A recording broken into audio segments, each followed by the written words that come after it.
Pagbati po sa pangalan ng Panginoon sa lahat ng mga mananampalataya ng Jesus Salvation to All Men Church at sa lahat po ng Kristiyano, limang po sa JSMC, lahat po ng mga nanonood at nakikinig sa mga sandaling ito ay tayo po ay mag-aaral muli ng salita ng Diyos ng ating Friday devotion na ito po ang last Friday ng month of September. At ang ating pong pinag-aaralan is about sa mga wilderness. At ang topic po natin ngayon ay Triumph in the Wilderness. Yan po ang ating. Makikita po natin yan sa Matthew chapter 4 sa verse 1. Ganito po ang pagkakasabi niyan. Matthew chapter 4 verse 1. Sa NIV po ng version ng Biblia, ganito po ang pagkakasabi, "Then Jesus, led by the Spirit in the wilderness to be tempted by the devil." So, makikita po natin yung ang Panginoong Jesus daw ay leading by the Holy Spirit in the wilderness. Siya po ay nilid ng banal na Espiritu patungo po sa wilderness. And malinaw po yung purpose kung bakit dinala po siya doon ng Espiritu. Ang purpose is to be tempted by the devil. So, dinala po siya sa wilderness, o sa Tagalog ay dinala po siya ng Espiritu sa ilang. At ang purpose o ang dahilan kung bakit siya po dinala doon, para subukin po ng diablo. Yan pong pagkakasabi ng Biblia. Naalala ko po tuloy itong akala kasi ng mga Kristiyano, ng mga mananampalataya, yung wilderness ay hindi para sa mga Kristiyano. Parang ang naalala ko po kasi yung Psalms 23, mayroon pong isang verse na isang talata na nakalagay po doon na He leadeth me beside the still waters. Akala siguro ng mga Kristiyano laging ganun na nililid tayo ng Panginoong Diyos sa still waters. Palaging Psalms 23 yung kino-quote. Para bang ayaw nila i-quote tong Matthew chapter 4 verse 1 na He leadeth me in the wilderness. No? Pero si Lord, ang sabi rito, nilid po siya sa wilderness ng banal na Espiritu. And the purpose is to be tempted by the devil. Yun po yung nun. So, yung pong topic natin is Triumph in the Wilderness. So, tayo po muna po ay manalangin sa mga oras na ito bago po tayo tuloy-tuloy na mag-aral ng salita ng Diyos. Mapagpala naming Ama, Diyos na makapangyarihan sa lahat, kami po'y muling lumalapit sa inyo sa mga oras na ito upang mag-aral sa inyong mga salita. Dalangin po namin na pangunahan niyo po kami at samahan at mabigyan po namin kayo ng kaluwalhatian. Give us wisdom, give us understanding sa inyong mga salita at kami ay mapagpala sa pag-aaral ng mga salita and speak to each one of us. Mangusap po kayo sa amin sa pamamagitan ng mga salitang ito na kami ay merong tagumpay sa kabila ng merong pong wilderness sa buhay. Maraming salamat po at patuloy namin kayong niluluwalhati at dinadakila sa pangalan nga po ng aming Panginoong Yesus. Amen. So, wilderness, no? Pag pinag-usapan yung wilderness ay ano ang ating pong naiisip o ano po ang nakikita natin o ano po yung madalas nating napapansin sa salitang ilang o sa salitang wilderness. Sa dictionary, ganito pong pagkakasabi sa Webster, wilderness, an empty or pathless area or region. Wala daw pong walang laman, empty, or pathless, wala kang makikitang daan sa isang area o isang rehiyon. Ang sabi pa po ay uncultivated and uninhabited by human beings. Ibig sabihin, wala halos tumitira dong tao sa ilang. uncultivated, hindi siya well-developed. At wala raw daan, walang pathless, sabi nga, empty. At madalas may isip natin kapag sinabing wilderness o kapag sinabing ilang, mga nandoon lang siguro mga buhangin, ganun, mga halamang ligaw, cactus, mga ganun, mga insekto na sa disyerto. So yun yung ilang, yun yung wilderness, no? Walang laman, empty or pathless, no? Yung triumph naman, ang ibig sabihin po niyan, kasi triumph in the wilderness. Yung inuna ko lang po yung wilderness. Ngayon, yung triumph, ang ibig sabihin lang po niyan sa Webster ay a joy of victory or success. Triumph. Triumphant, ganun. May kagalakan. No? Joy of victory or success. Ibig sabihin, sa wilderness, merong joy. Meron bang joy sa wilderness, mga kapatid? No? Merong joy. Totoo po yun. Meron po. Merong triumph in the wilderness. Merong kagalakan sa gitna ng ilang. Yan po yung ating Tagalog, no? Kagalakan o tagumpay sa gitna ng ilang na lugar. Yan. Yun yung ating pong topic ngayon. Basahin uli po natin. Then Jesus led by the Spirit. Sabi ko nga po kanina sa Psalms 23, He leadeth me beside the still waters. Pero ito, Jesus leadeth by the Spirit in the wilderness. Doon siya dinala. Hindi siya sa still waters dinala, kundi sa wilderness. No? And clear, very clear yung purpose kung bakit siya po dinala doon. Sabi ko nga po, to be tempted by the devil. No? The truth is, ito po yung katotohanan na dapat po nating malaman ng mga Kristiyano.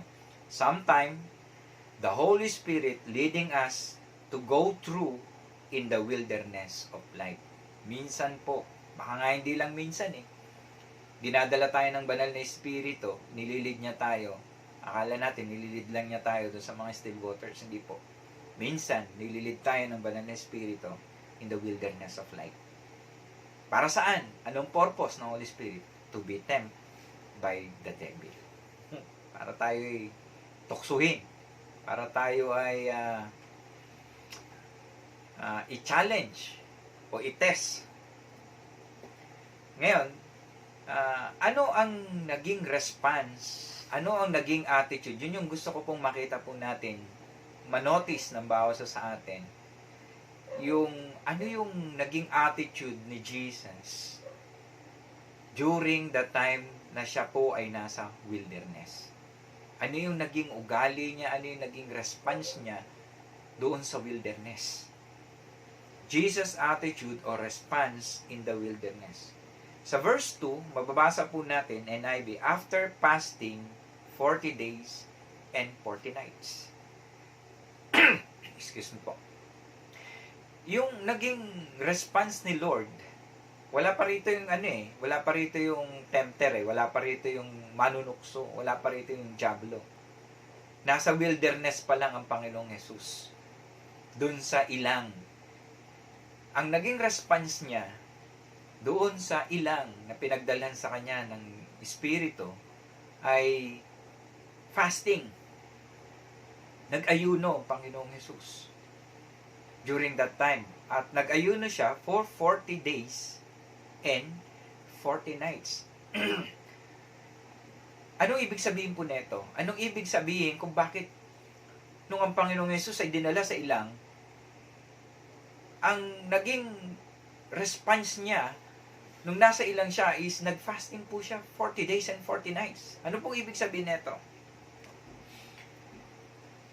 Jesus' attitude or response in wilderness, ibig sabihin, sa wilderness ng buhay, ang ginawa ng Panginoong Yesus is, He go to intimacy with God. Sa wilderness, although ang purpose is to tempt by the devil, pero ang naging response ng Panginoon is, He go to intimacy with God. No? Mas lalo siyang nagpakalalim, nag-fasting po siya. Ibig sabihin, Sabi pa nga po rito, he go deeply, meditate about God. Ano ba ginagawa sa fasting? Ang ginagawa po sa fasting, mga kapatid, ay malalim ng pagbubulay-bulay, pagme-meditate, pagninilay-nilay, yung, alam mo nyo, dinevelop ng Panginoong Jesus during, hindi, baka sabihin natin, during His pandemic time, during our pandemic time, mas maganda na i-develop po natin yung intimacy natin sa Diyos. We do pray, mas malalim na pananalangin, mas malalim na pag-aaral ng salita ng Diyos, mas malalim na pagkagutom at pagkauhaw sa presensya at sa salita ng Diyos. Yun yung naging response ng Panginoon in His wilderness, in His ilang sa buhay niya. Yung wilderness po natin kasi sa panahon ngayon, this is our pandemic. Yung pandemic na nararanasan po natin, yung COVID-19. At ang Panginoong Jesus, ang naging response niya, mas malalim na pakikipag-ugnayan sa Diyos. Ano, wala pa po rito yung wala pa po rito yung manunukso. Nasa wilderness pa lang po siya. Wala pa rito, hindi pa pumapasok yung temptation, yung testing sa Panginoon. Nasa wilderness pa lang siya. Ibig sabihin po, mga kapatid, wala pang temptation, may ginawa ng response ang Panginoon dun sa wilderness. At ang response niya, ang attitude ng Panginoong Yesus dun sa wilderness is to go intimacy with God and deeply meditating about God. No? Yun yung fasting. Yun yung response ng Panginoon, no? And eto na po. Dumating na ang diablo. The devil came to tempt Jesus. Ay ibig sabihin pa po ng tempt, ang ibang term ng tempt is to challenge or to test. Yun po yun. Tinetempt, ibig sabihin, china-challenge at tinetest. Alam niyo po ba kapag saan po ba ginagamit yung salitang test? Yung testing. Di po ba ang Tagalog niyan ay subok o pagsubok? Sinusubukan yung kakayanan. Kung hanggang saan, kung hanggang yung limitation, hanggang saan yung limitasyon, yung bigat, ganyan. Tinetest po yan. Kung gaano na kalalim, kung gaano na kasigurado, yan. There is challenge, there is testing. May tempt, no? Tinempt siya. Sa Matthew chapter 4, verse 3, mababasa po natin, the tempter came. Yun, tsaka palang dumating. After nung 40 days na nakipag-ugnayan, nagpakalalim ang Panginoon, Jesus, sa pakikipag-ugnayan niya sa Ama. Tsaka lang dumating yung diablo. No? Hindi during yung 40 days, wala doon eh. Yung 40 nights, wala doon eh. After po nun, dumating ngayon. The tempter came, verse 3, to him and said, if you are the Son of God, tell these stones to become bread. No? Tsaka lang dumating sa ilang, no? Alam niyo mga kapatid, ang ilang po kasi ang wilderness. Ano yan eh? Sabi nga empty, walang laman. Alam niyo, minsan kailangan natin na dumaan dun eh. Yung bang sabihin natin na parang kailangan mo ang Diyos. Yung you pour out your heart, your life, your everything. Parang i-empty mo yung sarili mo. Tatanggalan mo ng laman because you need God to change you, your attitude. Kasi minsan sa wilderness, yung attitude ng tao naiiba. Like Israelites, nung pumasok na sila sa wilderness, nung pumasok na sila sa ilang, sa desert, hindi naging malalim sila sa Diyos eh. Hindi. Puro complain ang maririnig sa kanila. No? Pero dito, no, yung wilderness, alam nyo mga kapatid, paborito din yan ng diablo eh, na lugar. mayroong isang passage sa Bible, hindi ko lang kung sa chapter 12 ng Matthew, ay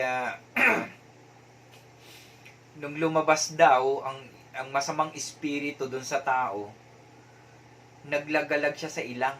Yun ang sabi, in deserted place. Maybe in wilderness. No, doon naglumagi.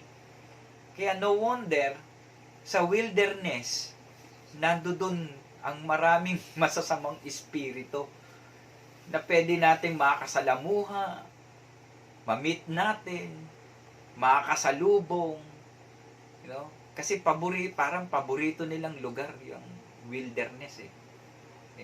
Sabi ng Bible pagkalabas dun sa tao ng masamang espiritu, naglagi o nagliwaliw doon sa ilang na lugar. Kaya kaya nandoon itong Diablo,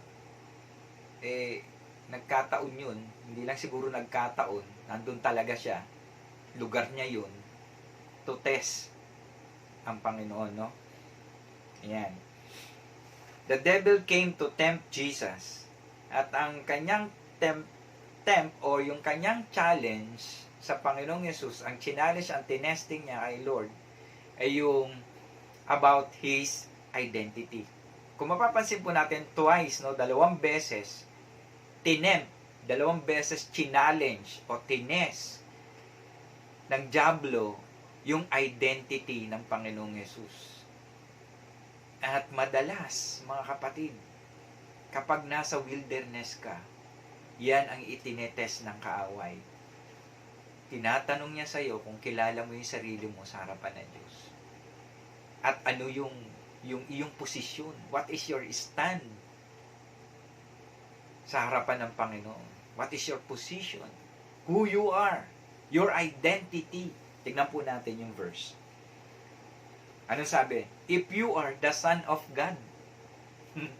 No? If you are the Son of God, tell these stones to become bread. Palagay niyo mga kapatid. Sabihin natin try natin.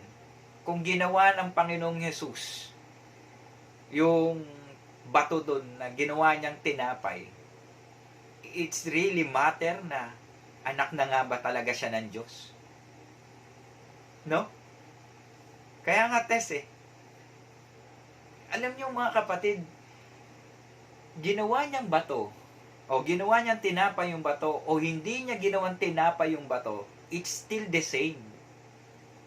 Mga kapatid, it's still the same na siya ay anak ng Diyos. No? Kaya sa Panginoong Yesus, bakit kailangan ko pang gawing tinapay ang bato? Para lang malamang ako ay anak ng Diyos? Mga kapatid, actually sa ilang, mga kapatid, hindi ko lang rin maalala if in chapter 14 netong Matthew is sa ilang din nangyari na nagpakain po siya ng libu-libong tao. Nagpakain din po siya sa ilang, Kaya kung tutuusin mga kapatid, kaya niya mag-produce ang pagkain sa ilang. Hindi na kailangang i-test yung kanyang identity. Twice pong tinest. Yung next verse. Verse 6. Ito na naman, sabi ng Diablo, if you are the Son of God, he said, throw yourself down. Iulog mo yung sarili mo. Magpatihulog ka, for it is written, He will command His angels concerning you, and they will lift you up in their hands, so that you will not strike your foot against a stone. Mga kapatid, 2 beses sa passage na ito, sa chapters na ito, chapter 4, twice na tines. Alam nyo mga kapatid, itetest talaga yung Israelite. Laging sino ba kayo? Di ba laging sinasabi, mga anak ni Jacob, anak ni Abraham. Alam nyo, napaka-importante mga kapatid, mga minamahal, sa panahon ngayon ng wilderness, your identity in the sight of God, in the front of God. Sino ka ba? No? Tines mo twice. Kung ikaw nga ba'y anak ng Diyos, gawin mong tinapay itong mga batong ito. Pangalawa, kung ikaw ay anak ng Diyos, magpatihulog ka. At ang nasusulat, iingatan ka ng mga anghel. Ibabangon ka. No? Ngayon, tingnan po natin, di ba? Sabi ko nga po, the response really matter, no? Yung attitude natin in the wilderness. At ngayon, tignan po natin yung attitude ni Jesus towards temptations, toward challenges and testing in life. No? Tignan po natin naging response ng Panginoon. The devil came to tempt Jesus. Dalawa po yun. Tignan po natin, ha. Yung una, yung God's provision. No, sabi doon, anong sabi niya doon sa, tell this stone to become bread. Alam niyo sa wilderness, sabi nga empty, wala ka talagang makakain doon. Kaya ang unang itines, alam ko na-testo sa Israelites yung pagkain. Naituro yan ni Ate Oshi last Friday. Pagkain. Pati si Ate Rosie tinuro about yun nga yung sa mana. Tines sa ilang talaga, sa wilderness ng buhay, ang itetest yung provision. Nasaan na yung anak ka ba talaga ng Diyos? Bakit parang wala yatang provision sa'yo? No, itetest ka. No, yung provision, yung pagkain. Pangalawa, ang itetest sa'yo ng Panginoon, o ng Diablo, ang itetest sa'yo ng Diablo is yung pong protection. Kanina, sabi ko nga ako, God's provision and God's protection. Yung pangalawa kasi, sabi ron, sa verse 6, throw yourself down. Kung iingatan ka, kung magpapadala ba talaga ang Diyos para protectionan ka dyan sa wilderness na yan. Proprotektahan ka ba talaga ng Panginoon? Yun po yung dalawang malaking issue po dito sa temptation na to, sa challenge na ito. Yung provision, yung pagkain. Pangalawa, na challenge po rito, iingatan ka ba talaga ng Diyos? No, talagang anak ka ng Diyos. No? Tingnan natin kung iingatan ka talaga ng Panginoon. No? I-protect ka niya. No? Actually, yung God's provision, nandoon eh.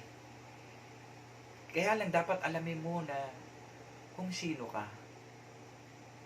Yung intimacy mo kay God. Yung attitude natin na nasa loob tayo ng wilderness. Sabi ko nga po, meron bang triumph in the wilderness? Yes, meron. If you know your God, if you know your position, if you know your stand, if you know your identity, even though you are in the wilderness. No?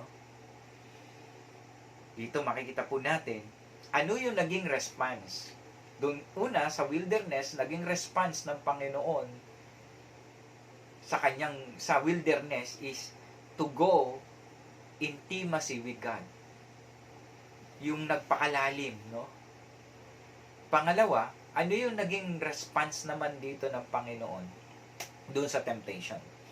Tignan po natin. Jesus' response to the devil about God's provision. Anong sagot ni Lord? Matthew chapter 4, verse 4. Jesus answered, "It is written, man shall not live on bread alone, but on every word that comes from the mouth of God." Anong ibig sabihin dito ng Panginoon? Bakit ganito yung naging response niya, no? Doon sa temptation about God's provision. And yung pangalawa, sa God's protection, kanina, question na, kung talaga anak ka ng Diyos, gawin mong tinapay itong mga batong ito. Question about God's provision. Sometimes the devil will question us in the life, through in our life in wilderness, the devil question about God's provision. Nagpo-provide ba talaga ang Diyos sa iyo? And then second, pinoprotektahan ka ba talaga ng Panginoon? Ito yung sagot ng Panginoon when it comes to challenge in protection, no? Jesus answered him sa verse 7. It is also written, do not put the Lord your God into the test. Kasi sabi ng Diablo, magpakatihulog ka.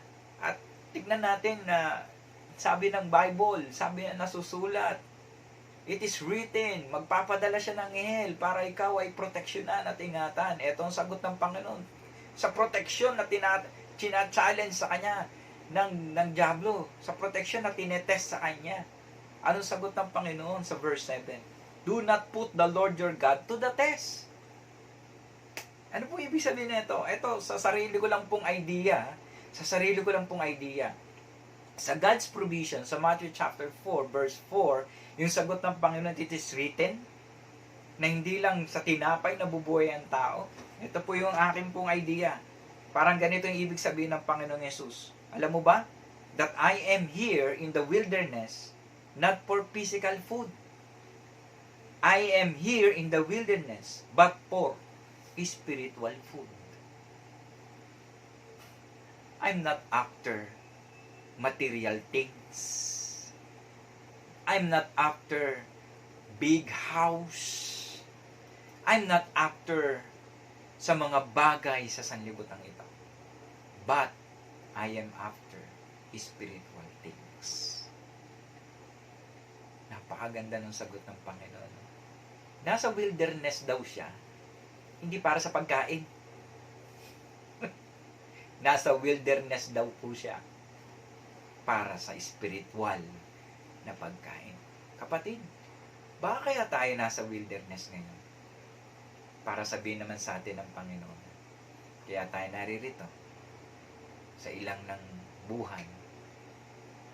Dahil po sa intimacy, intimate with God, spiritual things, mas malalim na pakikipag-ugnayan sa Diyos.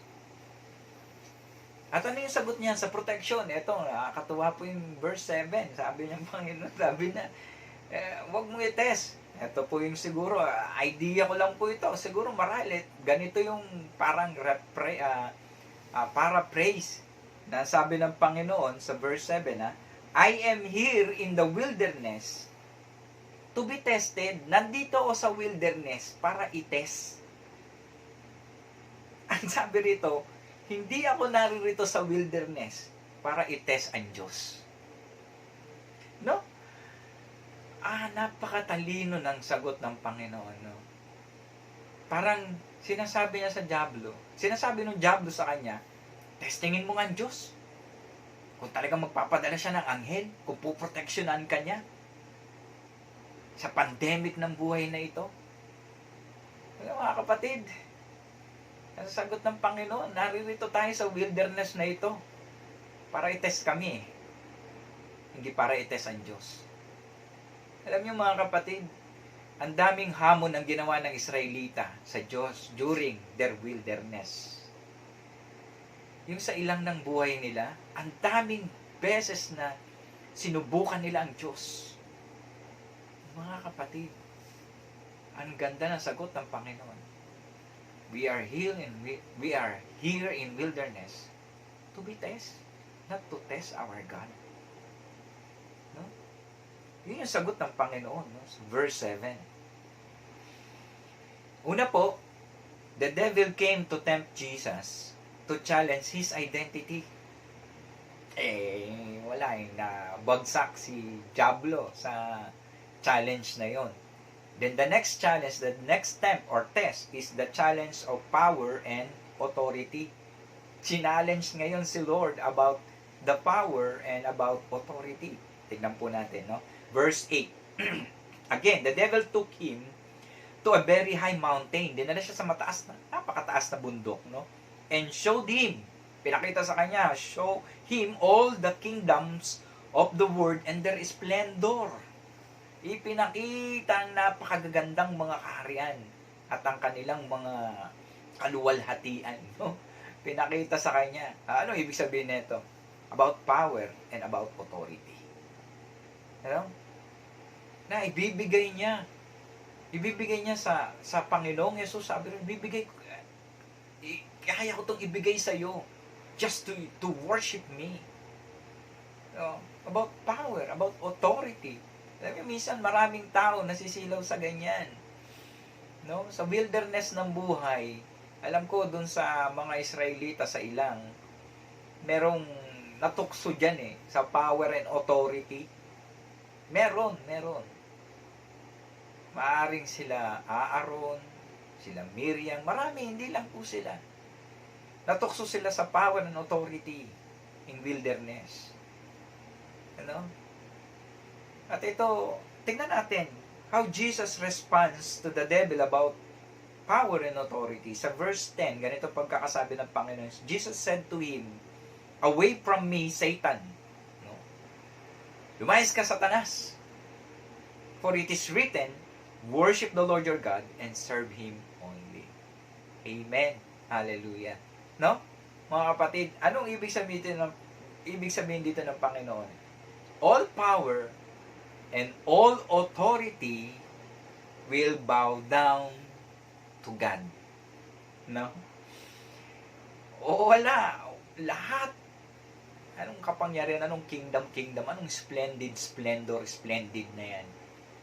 Lahat ng yan, ang sabi ng Panginoong Yesus, all power, all authority will bow down to our God. Wala. Kaya, alam niyo mga kapatid, yung power, authority, itetempt yan ng kaaway, bibigyan ka niya. Pero alam niyo, makikita po natin dito how Jesus responds and His attitude, no, sa mga challenges sa wilderness ng Panginoong Yesus. Dalawang bagay po yung nakita ko po rito, yung triumph in the wilderness, that we can joy. Meron, alam nyo, yung joy, yung joy is also an attitude of the heart. Joy. And even yung response ng Panginoon, yung right attitude ni Lord sa wilderness. No? Yung intimacy, yung intimate, yung malalim na meditation tungkol sa ating Panginoon, sa Diyos. Jesus' attitude or response in the wilderness. And second, yung Jesus' attitude or response to the devil in the wilderness. Alam nyo, merong tao bago dumating ang Panginoong Yesus na test din siya sa kanyang wilderness. Kung kilala po natin si Job po matinding na test din. Dumaan po siya sa wilderness ng buhay. Bakit ko po nasabing dumaan siya sa wilderness ng buhay? Naubos Lost, lahat. Nawala sa kanya. Hindi ba wilderness yun? Empty. Alam niyo, natira lang sa kanya, asawa niya. Siguro, alam naman po natin kung bakit natira yun. Bakit natira yung asawa niya. No? Lahat, ubos. Yun yung wilderness ni Job. Pero, Job's attitude in his wilderness, naku mga kapatid, hindi matatawaran. In chapter 2 verse 10, sa Job chapter 2 verse 10, maganda yung response niya puro. He know his stand. He know his position. Kilala niya ang identity niya. At hindi nawala yun.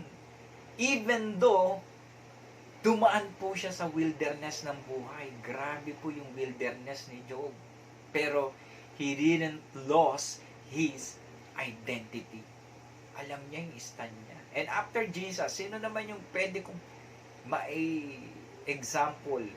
Alam niyo po ba si Apostle Paul? Na sa 2 Corinthians chapter 12, 3 times niyang ipinag-pray na mawala. Mawala yan. Ewan ko kung mawala siya sa wilderness na yon ng buhay niya. Pero anong sagot ng Panginoon? Diyan ka lang sa wilderness na yan. My grace is sufficient for you in that wilderness of life. It's a test. Mga kapatid, sabi nga ni Pablo doon, nagpadala si Satanas to test me. Ano yung test na yun? Wilderness. No? Challenge din na. Three times niya pinag-pray yun. Pero alam nyo, doon sa sumusunod na mga talata, He didn't lose his identity. Nabanggit niya ron, upang ipakilala ko sa inyo na ako ay tunay na apostol ni Kristo. Isa lang. Yung identity mo during wilderness.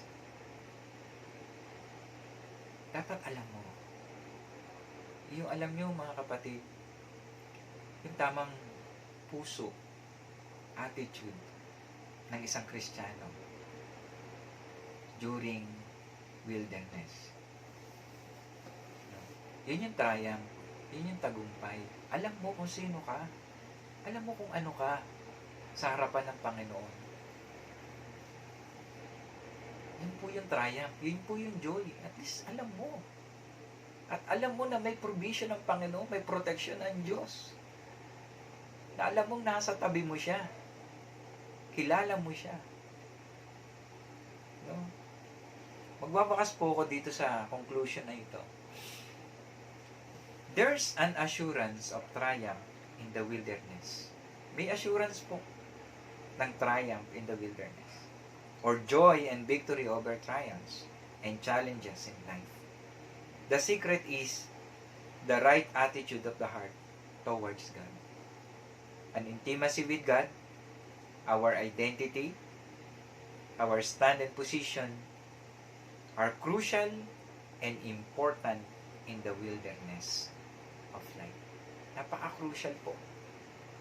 Yung stand po natin. Minsan, challenge tayo ng kaaway. Sige nga, punta ka sa church. No? Isang ganun eh. Tingnan natin kung iingatan ka ng Panginoon. No? Ganun. Na, bakit? Pandemic. Walang pandemic. Ang Diyos ay nag-iingat. Sige, gather tayo. Iingatan tayo ng Panginoon. Naku, mga kapatid. Bakit? Pag tipon ba tayo? Ibig sabihin, mga tunay tayong mga anak ng Diyos.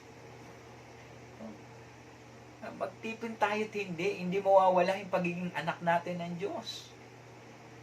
Ano? Nga, wilderness, ipoprovide ba na pa? Di ba? Magpoprovide ba ang Lord sa iyo? Mga kapatid, anak tayo ng Diyos. Hindi tayo kayang pabayaan ng ating Ama na nasa langit. Amen. So tayo pong lahat ay manalangin at magpasalamat tayo sa Panginoon sa kanyang mga salita na ating pong natunghayan sa gabing ito. Tayo po'y manalangin. Dakilang Diyos at mapagpala naming Ama, salamat po sa inyong mga salita na aming pong napag-aralan ng tapagbulay-bulayan. Na tama pa po ba, Panginoon, na ang lagay ng aming mga puso? Tama pa po ba ng response namin sa ilang ng aming buhay? Lord, correct us and change us. Tulungan mo kami na masigit na nasain namin ang maging malalim sa inyo. Ang makilala kayo ng lubusan at makilala pa ng lubos kung sino kami sa inyong harapan. At maintindihan pa namin, Panginoon, na kayo ang Diyos na hindi nagpapabaya. Kayo ang Diyos na nag-iingat. Kayo ang Diyos na katulad nila, Job, na naririyan na bagamat nasa wilderness, Panginoon, hindi nawala yung stand and our position and identity sa inyong harapan. Even though, Lord, nasa wilderness kami o wala, hindi mababago, Panginoon, yung aming identity. Maging tinapay man ang bato o hindi maging tinapay ang bato, hindi mawawala, Panginoon, yung aming identity bilang mga anak po ninyo. May provision man o wala, Lord, alam po namin kung sino kami sa inyong harapan. Salamat po, O Diyos, dahil hindi yun nagbabago at hindi kayo nagbabago towards us.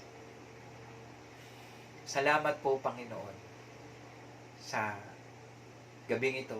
Patuloy niyo pong pagpalain ang iyong mga anak na nakapakinig, nanood, at nakasama ko sa pagbubulay-bulay sa inyong mga salita. Alam ko pong patuloy niyo silang aabutin, papagpalain, tutulungan, iingatan. Maraming salamat po, Diyos. Sa iyong papuri, ang pagdakila at pagluwalhati. Sa pangalan ng aming Panginoong Jesus. Amen. God bless you po.